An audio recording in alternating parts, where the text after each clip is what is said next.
दक्षिण पूर्व एशिया में पत्रकार माटिया एक स्थानीय गैंग की जांच कर रही है। उसका पति नवीन उसकी सुरक्षा को लेकर चिंतित है और उसे फ़ोन करके घर लौटने के लिए कहता है, लेकिन माटिया को एक सुराग मिला है, इसलिए वह फ़ोन काट देती है। एक सुनसान इमारत में माटिया एक बच्चे के रोने की आवाज़ का पीछा करते हुए दीवार के एक छेद तक पहुंचती है और जो कुछ देखती है उससे वह परेशान हो जाती है। उसी समय एक गार्ड सुरक्षा कैमरों की फुटेज देख रहा होता है, जिससे पता चलता है कि बच्चों का गलत कामों के लिए इस्तेमाल किया जा रहा है। माटिया कमरे में घुसती है और बच्चे को बचाने के लिए अपराधी को घूंसा मार देती है, जिसके बाद गार्ड बैकअप के लिए अन्य गुंडों को बुला लेता है। जब वे भागने की कोशिश करते हैं तो कुछ गुंडे उन्हें रोकने आ जाते हैं। पहले तो माटिया उनसे बचती है, लेकिन वे उसका पीछा नहीं छोड़ते, इसलिए उसके पास लड़ने के अलावा कोई रास्ता नहीं बचता। वह बेहतरीन लड़ाई का हुनर दिखाती है और ज़रूरत पड़ने पर चालाकी से भी लड़ती है, जैसे एक आदमी की आंख में अंगूठा डाल देना। जब वह लड़ रही होती है तो बच्चा भागता रहता है, लेकिन आगे का रास्ता गैंग के लीडर पाक लॉन्ग और उसके दाहिने हाथ टाक ने बंद कर रखा होता है। टाक एक तीर चलाता है जो तुरंत बच्चे की जान ले लेता है। पाक लॉन्ग इस मौत के लिए माटिया को जिम्मेदार ठहराता है और टाक को आदेश देता है कि वह पूछताछ के लिए माटिया को पकड़ ले, और तीर का निशाना उसकी गर्दन पर लगा दिया जाता है। महीनों बाद एक गूंगा मैकेनिक / हैंडीमैन वांग वेई अपनी बेटी राइनी के साथ एक रेस्तरां में काम कर रहा है। राइनी सोशल मीडिया के लिए सब कुछ रिकॉर्ड करती है और अपने पिता को औजार देकर उनकी मदद भी करती है। जब वे काम पूरा कर लेते हैं तो राइनी देखती है कि कुछ ग्राहक रेस्तरां की मालकिन को परेशान कर रहे हैं, जो एक भोली भाली बुजुर्ग महिला है। राइनी को लगता है कि उन्हें उसकी मदद करनी चाहिए, लेकिन वांग वेई का मानना है कि दूसरों के मामलों में दखल देना उनका काम नहीं है। राइनी जल्द ही अपनी दादी के साथ रहने के लिए चीन वापस जाने वाली है। हालांकि वह अपने पिता को लेकर चिंतित है और सोचती है कि क्या उसे यहीं रुक जाना चाहिए। वांग वेई इस विचार को मना कर देता है। शाम को माटिया का पति नवीन लू ताओ नाम के व्यक्ति से मिलता है और कहता है कि उसके पास 30 खरीदार तैयार हैं। नवीन लू ताओ को कुछ पैसे देता है और उसके बॉस से मिलने की मांग करता है। इसके बाद नवीन अपनी वैन में जाता है और फुटेज देखने के लिए अपनी शर्ट से छुपा हुआ कैमरा निकालता है, जिसकी तुलना वह माटिया के पास मौजूद जानकारियों से करता है। इस बीच राइनी अपने पिता द्वारा बनाए गए एक डम्मी पर कुंग फू का अभ्यास कर रही है। वांग वेई समाचार देखता है और उसे पता चलता है कि माटिया लापता है, जिसे रिपोर्टर हाल ही में गायब हुए बच्चों की बड़ी संख्या से जोड़कर देख रहे हैं। जब ट्रेनिंग के दौरान राइनी को गलती से चोट लग जाती है तो वांग वेई उसे देखने के लिए दौड़ता है, लेकिन वह उसे पीछे धकेल देती है और अपने कमरे में चली जाती है। अगले दिन वे नाई की दुकान पर जाते हैं और वांग वेई जिद करता है कि राइनी को अपने बाल छोटे कटवा लेने चाहिए ताकि ट्रेनिंग में रुकावट ना आए। राइनी ऐसा नहीं चाहती क्योंकि दूसरे बच्चे पहले से ही उसे टॉमबॉय समझते हैं और वह बताती है कि उसे कुंग फू पसंद भी नहीं है। वह केवल अपने पिता के साथ समय बिताने के लिए इसका अभ्यास करती है। वह अपने पिता से उसके साथ चीन वापस चलने के लिए कहती है, लेकिन वांग वेई मना कर देता है। गुस्से में राइनी कहती है कि उसके पिता ने उससे कभी प्यार नहीं किया और दुकान से बाहर भाग जाती है। सड़क पर राइनी की टक्कर एक लंगड़ते हुए लड़के से होती है। वह कहता है कि उसकी बहन को एक कार ने टक्कर मार दी है और उसके माता पिता घर पर नहीं हैं, इसलिए उसे मदद चाहिए। राइनी तुरंत उसके पीछे जाती है, लेकिन यह एक जाल होता है। लू ताओ और हो नाम के गुंडे उस पर झपट पड़ते हैं और उसे एक बोरे में बंद कर लेते हैं। वे उसे बेहोश कर देते हैं और एक ट्रक के पिछले हिस्से में फेंक देते हैं। जब वांग वेई अपनी बेटी को ढूंढते हुए आता है तो वह ट्रक को जाते हुए देखता है। ट्रक को पकड़ने के लिए वह एक इमारत और एक बाड़ को पार करते हुए दौड़ता है और अपनी ज़बरदस्त रफ्तार दिखाता है। जल्द ही वह ट्रक के केबिन के अंदर कूद जाता है और ट्रक को रोकने के लिए उसके कंट्रोल्स से छेड़छाड़ करता है। वह चाबी छीनकर फेंक देता है, इससे पहले कि हो उसे बाहर धकेल दे। इसके बाद उनके बीच भयानक लड़ाई शुरू हो जाती है, जहां दोनों एक दूसरे को बेरहमी से पकड़ते हैं। वांग वेई बार बार ट्रक के पास लौटने की कोशिश करता है और हो उसे रोकता रहता है।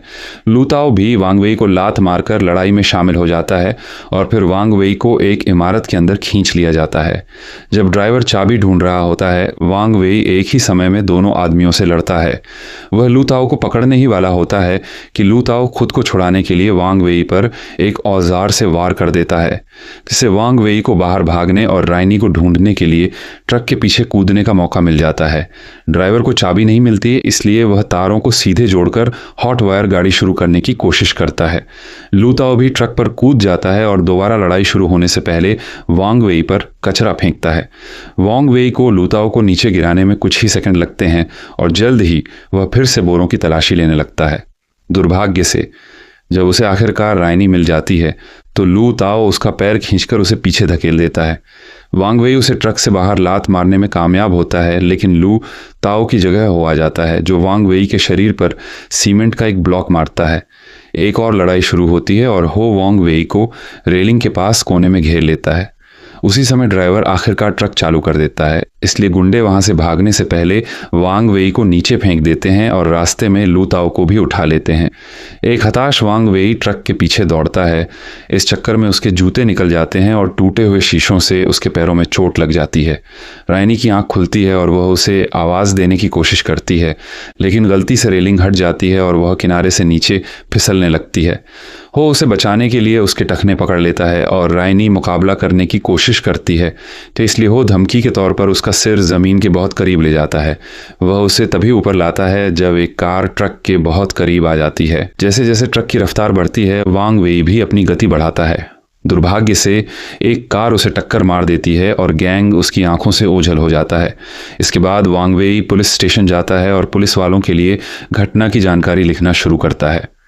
रिसेप्शनिस्ट उसे शांत होने के लिए कहती है, लेकिन वांग वेई काउंटर पर हाथ मारकर इशारा करता है कि समय नहीं है।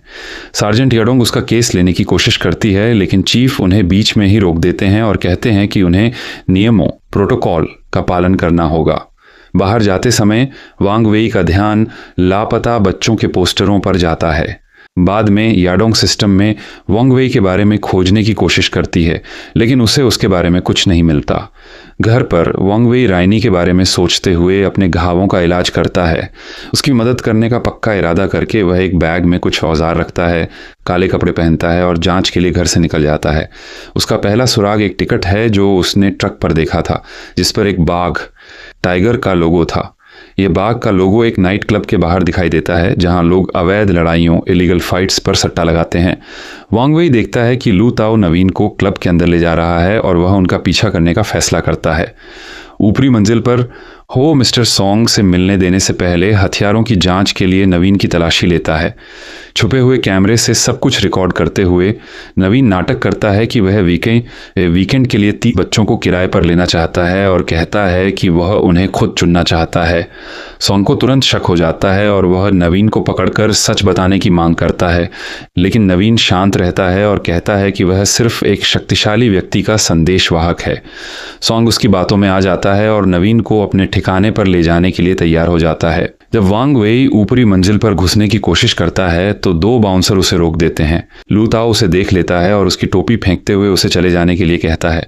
वांग वेई उसे रायनी की तस्वीर दिखाकर उसके बारे में पूछता है, लेकिन लू ताओ सिर्फ हंसता है। जर इसीलिए वांग वेई हमला करने का फैसला करता है।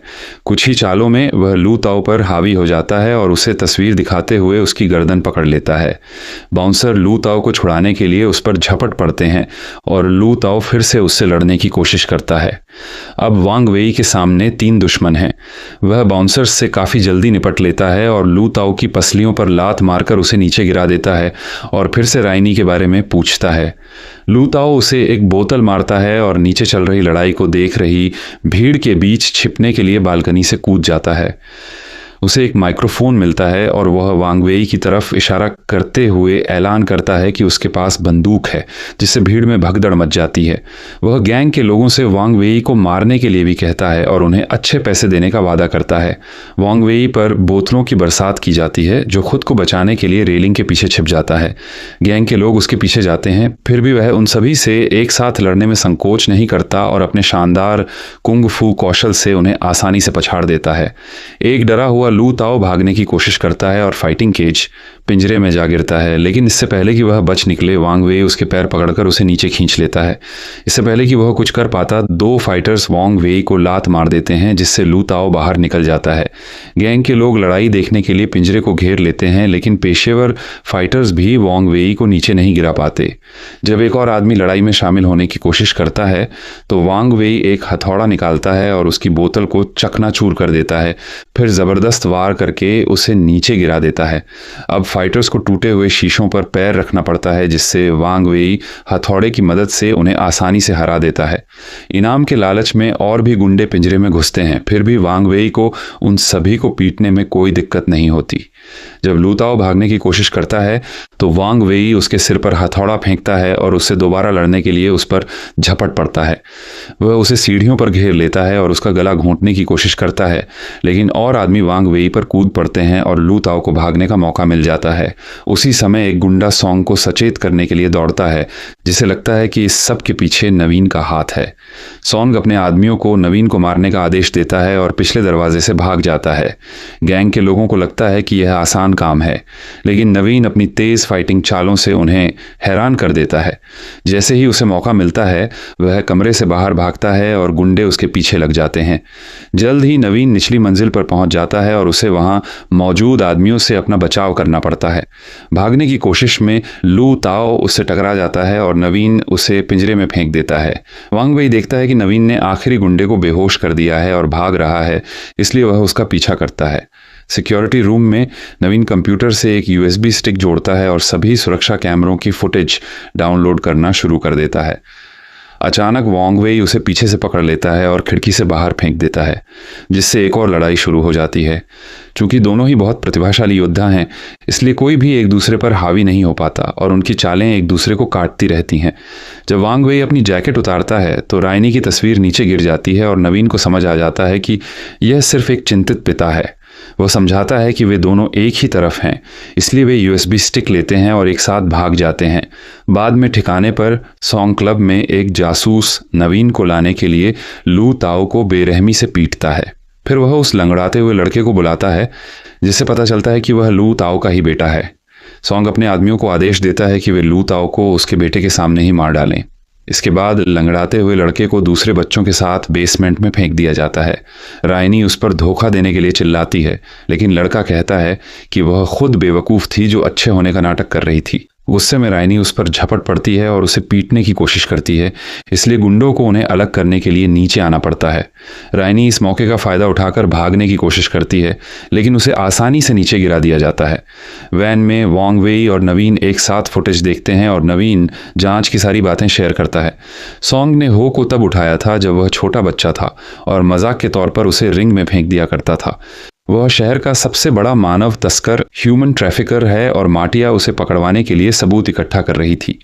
वांग वेई माटिया की तस्वीरों को देखता है और नोटिस करता है कि उन सभी में एक ही ट्रक है, इसलिए नवीन फुटेज में उस ट्रक को ढूंढता है और पता लगाता है कि यह बर्फ की डिलीवरी के रेस का ट्रक है। इसका इंसुलेशन इसे पूरी तरह से साउंड आवाज़ न आने वाला बनाता है, इसलिए यह बच्चों को छिपाने के लिए एकदम सही है। सुबह दोनों बर्फ के कारखाने में पहुंचते हैं और ज़्यादा इलाका कवर करने के लिए अलग हो जाते हैं। वांग वेई मुख्य दरवाजे से जाता है और रोकने की कोशिश करने वाले सभी कर्मचारियों से तुरंत लड़ना शुरू कर देता है। जैसे ही वह कॉरिडोर में आगे बढ़ता है, वह रास्ते में आने वाले हर गुंडे को नीचे गिराता जाता है, लेकिन अचानक सॉन्ग सीढ़ियों पर दिखाई देता है और गोलियां चलाने लगता है, जिससे वांग वेई को छिपना पड़ता है। उसी समय नवीन पिछले दरवाजे से अंदर घुस जाता है।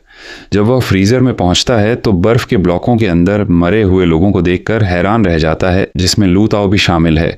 उसी पल हो उस पर हमला कर देता है, जिससे एक और लड़ाई शुरू हो जाती है। वे पूरे कमरे में एक दूसरे को पीटने की कोशिश करते हैं, लेकिन सफलता नहीं मिलती। वांग वेई भी उसी कमरे में पहुंच जाता है, इसलिए जब सॉन्ग उसके पीछे आता है तो वह नवीन पर भी गोलियां चलाने लगता है। वांग वेई और नवीन दोनों बर्फ के ब्लॉकों के पीछे छिप जाते हैं और एक योजना बनाते हैं। नवीन सॉन्ग का ध्यान भटकाने के लिए दौड़ता है, जबकि वांग वेई करीब पहुंचने के लिए एक चेन पर कूद जाता है। फिर वह दुश्मन पर फेंकने के लिए बर्फ का एक ब्लॉक तोड़ता है। जब सॉन्ग वांग वेई की तरफ मुड़ता है तो नवीन उसे बेहोश करने के लिए 2 धातु के बक्से फेंकता है। एक बड़ा हथौड़ा मिलने के बाद हो दोबारा लड़ने के लिए लौटता है, इसीलिए वांग वेई और नवीन मिलकर उसका सामना करते हैं। इस संघर्ष में हथौड़े से बर्फ का एक ब्लॉक टूट जाता है, जिसके अंदर एक इंसान होता है। अपने बड़े शरीर के कारण हो उन्हें अच्छी चुनौती देता है, लेकिन दोनों हीरो जल्दी ही मिलकर हमला करने की आदत डाल लेते हैं और आखिरकार उस पर धातु के बक्से फेंककर उसे नीचे गिरा देते हैं। उनके आश्चर्य का ठिकाना नहीं रहता जब हो फिर से खड़ा हो जाता है और उनसे दोबारा लड़ता है। बर्फ के और भी ब्लॉक टूट जाते हैं और वांग वेई बेसमेंट में गिर जाता है। बच्चे पहले ही जा चुके होते हैं, लेकिन वह राइनी की खून से सनी जैकेट देखकर दंग रह जाता है। जब वांग वेई सदमे में डूबा होता है, तभी नवीन पर हथौड़े से एक भयानक वार होता है। जब हो उसे खत्म करने ही वाला होता है, वांग वेई बदला लेने के लिए लौट आता है। कुछ चालों के बाद वांग वेई हथौड़ा छीन लेता है और हो के सिर पर मारकर उसे नीचे गिरा देता है। गुस्से और दुख से पागल होकर वह हो के चेहरे पर तब तक घूंसे मारता रहता है जब तक कि नवीन उसे पीछे नहीं खींच लेता। फिर वांग वेई बंदूक उठाता है और सॉन्ग को गोली मारने की कोशिश करता है, लेकिन नवीन उसे फिर से रोक देता है क्योंकि उन्हें उससे पूछताछ करनी है और हो सकता है कि राइनी अभी भी जिंदा हो। वे सॉन्ग को एक बिजली के बाड़ इलेक्ट्रिक फेंस से बांध देते हैं और उसे सच उगलवाने के लिए बार बार करंट लगाते हैं। वांग वेई बहुत आगे निकल जाता है, इसलिए नवीन उसे रोकता है क्योंकि उन्हें सॉन्ग को होश में रखना है। हालांकि जब सॉन्ग इशारा करता है कि माटिया मर चुकी होगी तो नवीन को गुस्सा आ जाता है और वह उसे तब तक प्रताड़ित करता है जब तक कि सॉन्ग डर के मारे पेशाब नहीं कर देता। इस बार वांग वेई उसे रोकता है और सॉन्ग स्नेक पिट, सांपों का गड्ढा नामक जगह का नाम लेता है। इस बीच पाक लॉन्ग अपनी गर्भवती पत्नी के चेकअप के दौरान उसके साथ है। उसी समय उसे पुलिस चीफ का फोन आता है जो उसे इन घटनाओं के बारे में बताता है। कुछ ही देर बाद पाक लॉन्ग अपने निवेशकों लिए इन्वेस्टर्स को भरोसा दिला रहा होता है कि उन्होंने कोई कीमती चीज़ नहीं खोई है और वह किसी भी नुकसान की भरपाई कर देगा। शाम को सॉन्ग अपने एक दोस्त को फ़ोन करके सीमा पार करने की यात्रा का इंतज़ाम करते हुए कारखाने से निकलता है।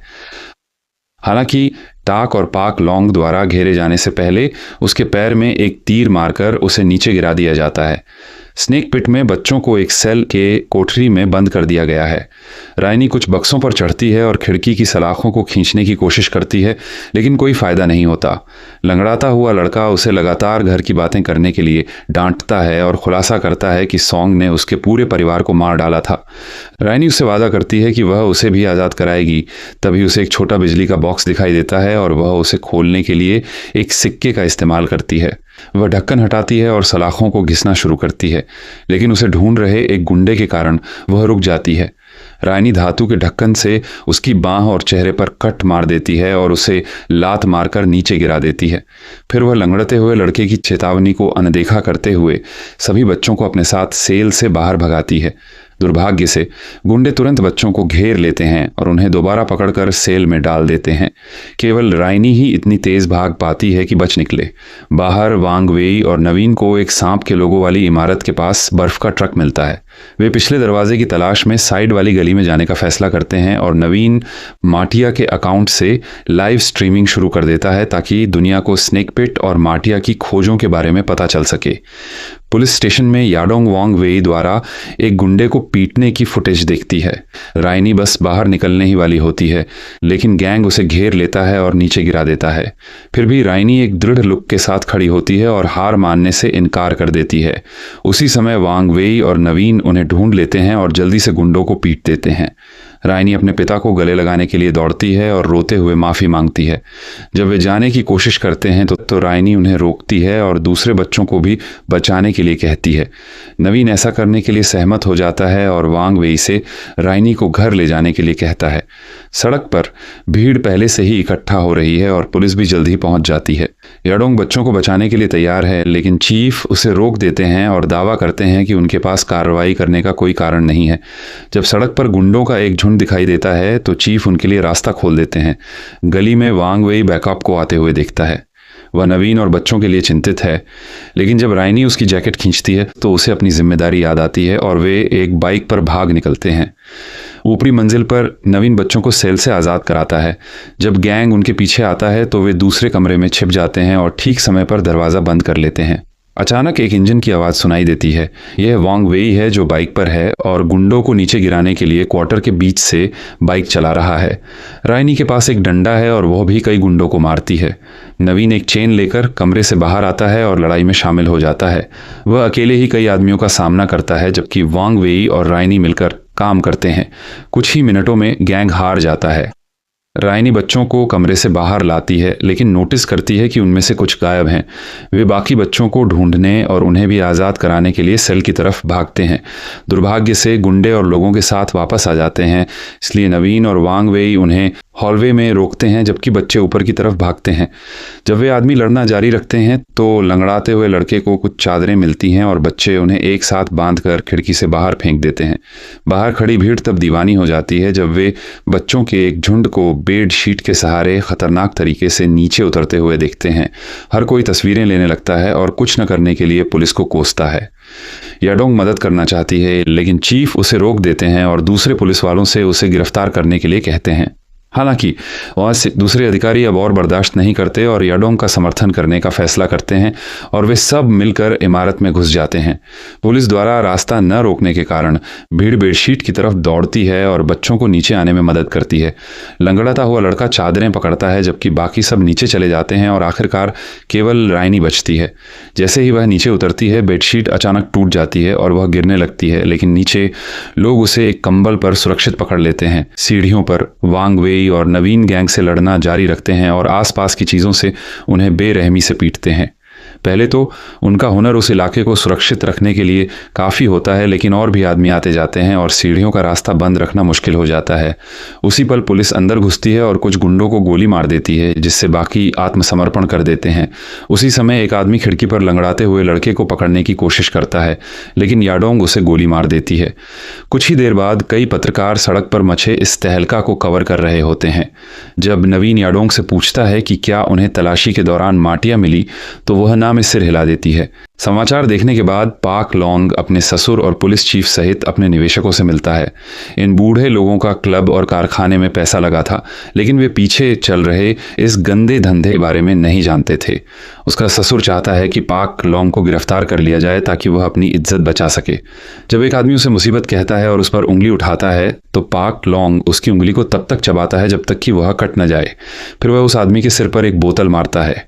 बाकी लोग तुरंत विरोध करते हैं, लेकिन पाक लॉन्ग नहीं रुकता। वह एक एक करके उन्हें मार डालता है और यहाँ तक कि टूटी हुई बोतल से गोद कर चीफ की भी हत्या कर देता है।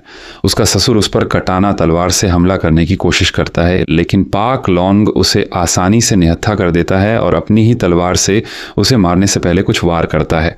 जल्द ही बॉडीगार्ड कमरे में घुसते हैं और पाक लॉन्ग उनके चेहरे देखे बिना उन सभी को मारने के लिए तलवार चलाता है।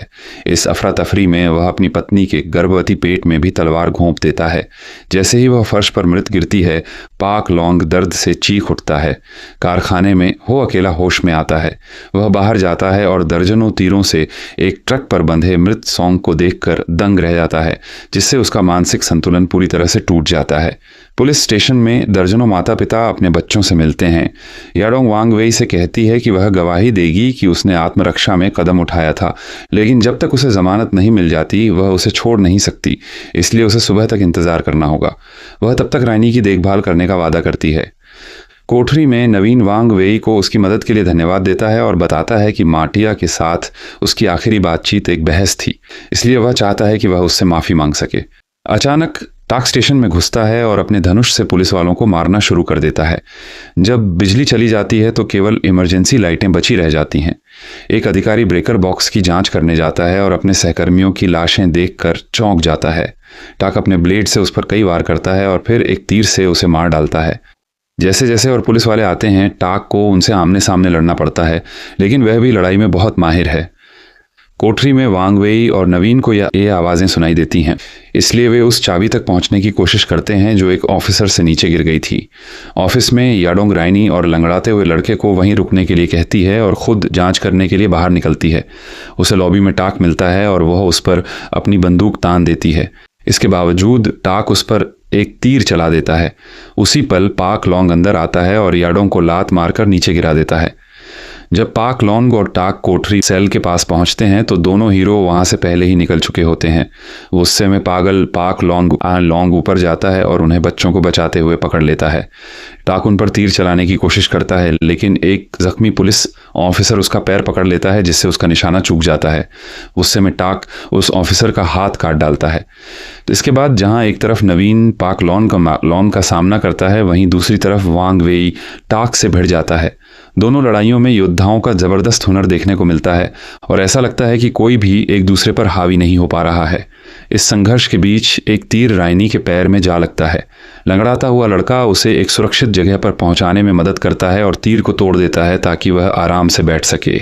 लड़ाई के दौरान जब वे पूरे कमरे में इधर उधर बढ़ते हैं तो उनके विरोधी आपस में बदल जाते हैं।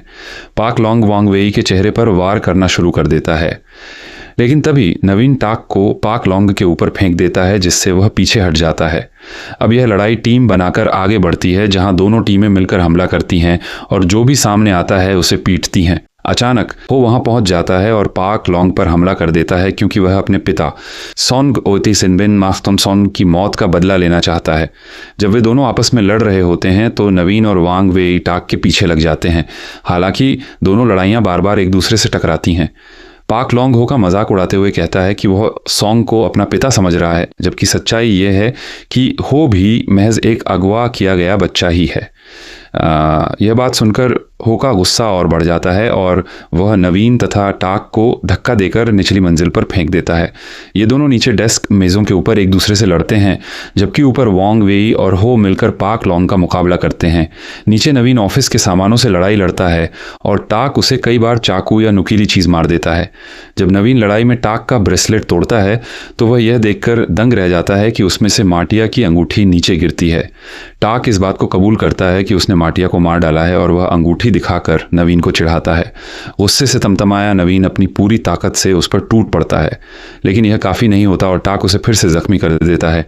इसके बावजूद नवीन अपनी आखिरी सांस लेते हुए अंगूठी वापस छीन लेता है और टाक की गर्दन पर अपने दांतों से इतनी जोर से काटता है कि टाक भी वहीं दम तोड़ देता है। उसी समय ऊपर पाक लॉन्ग हो को अपनी तलवार पर गिरा देता है, उसकी आंख फोड़ देता है और उसे तब तक बेरहमी से पीटता है जब तक कि उसकी मौत नहीं हो जाती। इससे वांग वेई को नवीन की तरफ भागने का मौका मिल जाता है और मरने से ठीक पहले वह नवीन के मुंह से सुनता है, मैंने उसे ढूंढ लिया। इसके बाद पाक लॉन्ग रायनी का सिर पकड़ लेता है। वांग वेई तुरंत पाक लॉन्ग पर झपटता है और वे दोनों खिड़की तोड़कर नीचे गिर जाते हैं। वे नीचे रखी ढेर सारी साइकिलों पर गिरते हैं और उन्हीं साइकिलों का इस्तेमाल एक दूसरे पर हमला करने के लिए करने लगते हैं। पाक लॉन्ग एक साइकिल की चेन से वांग वेई का गला घोंटने की कोशिश करता है, लेकिन वांग वेई वह चेन छीन लेता है और उसी से पाक लॉन्ग को नीचे गिरा देता है। फिर वह पाक लॉन्ग के चेहरे पर लगातार कई घूंसे मारता है और तब तक नहीं रुकता जब तक रायनी उससे रुकने के लिए नहीं कहती। जब पाक लॉन्ग दोबारा रायनी पर हमला करने की कोशिश करता है तो वांग वेई ढाल बनकर उसके सामने खड़ा हो जाता है और पाक लॉन्ग उसकी जगह वांग वेई को पीटना शुरू कर देता है।